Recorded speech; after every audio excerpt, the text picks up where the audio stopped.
enterprise stems from Michigan Tech's college enterprise. And I think Mary Raber is in charge of our college enterprise program. She's going to be coming giving a talk on this later, so I don't want to steal her thunder. But generally, this program has worked really well here at the college level.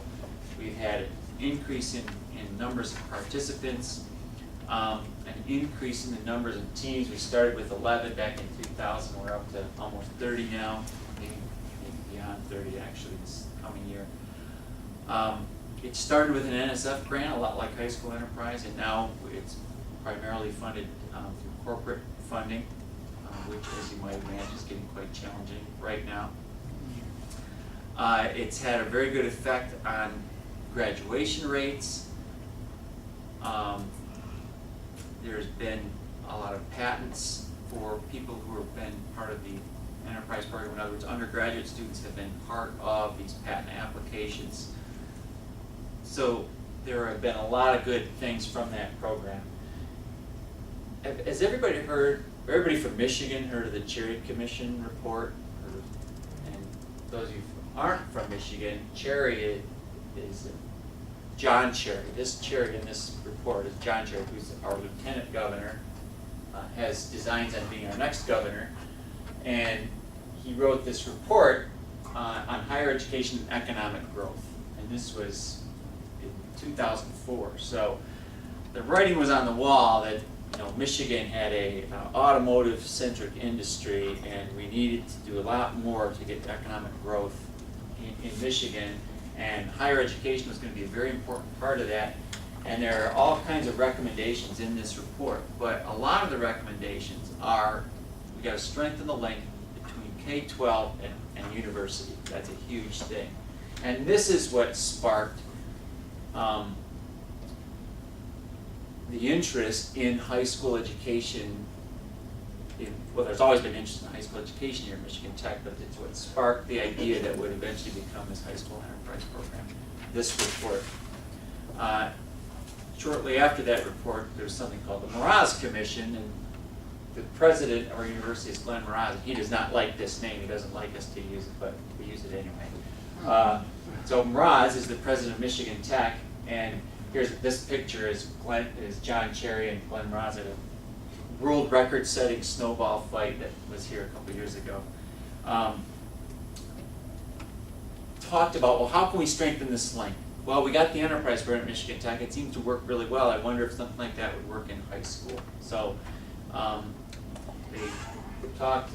Bob Warrington came to me and says, "You used to teach high school, and you should come to this meeting." And here I am.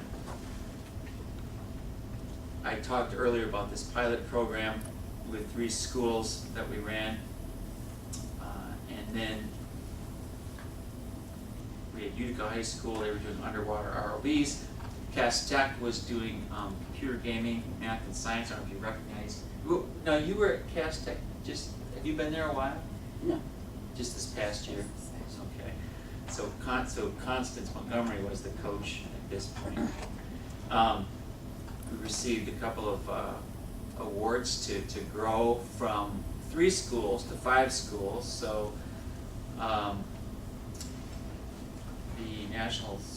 the iTest Award is the one, as I said, to study 8 schools over 3 years, and this is one Gene was just talking about. We have other supporters. All of these companies and organizations have supported High School Enterprise in some regard. The one at the bottom, I'll point out, Carl Klemek, who's sitting right over here, is going to be talking this afternoon and tomorrow, and he's been pretty instrumental as I've thought through how to do this. His foundation has very similar goals to ours, and he's been great, and these other companies have been really great in supporting teams and supporting the program. Working with other universities, we've got the University of Del Torabo, who hopefully are on their way here, and then Georgia Tech is going to be working with Tech High School down in Atlanta. So there's going to be 3 universities all as part of this. This is something I wanted to spend a little time with. this diagram really is a good way of showing what high school enterprise is. So at the top are, as Gene said, you're the front lines. This is where the rubber meets the road. This is where the students are working with you guys to work on the project, whatever that project is related to STEM. But how do we then support this team in a way that it can go year to year to year? It can be multidisciplinary, can have lots of students, and do all these things that we want to do. It all hinges around the teacher coach. It all hinges around what things you are interested in. Because if you're not enthusiastic and passionate about what you're doing, the likelihood of success is going to go down quite a bit. So having the teacher coach with an interest in an area, then taking their passion and enthusiasm, putting it under the umbrella of high school enterprise, so we can help you with various pieces and parts of what you do, and support you to encourage your students to do, hopefully, what they like to do, kind of hook into their passions. And that's one thing neat about this is every project has a lot of different facets and aspects that students can fill in.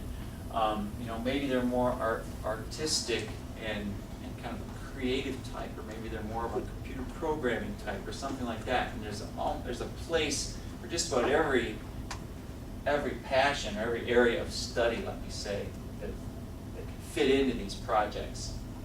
But of course, it's your job, part of your job, to kind of get these students where they belong, where they feel like they're doing something, where they're excited about what they're doing, and yet keep the project going. So we have university partner, industry partner, and community partners that want to build up this base, and what each one of these three things does. So we'll get back to this diagram. We'll spend time with it. You'll see it several times. I'm going to stop here unless there's any questions, and take a little break, and then I'll let Betty, because she's going to do a pre-assessment here, and then talk about the overall assessment of the high school enterprise. So is Betty's segment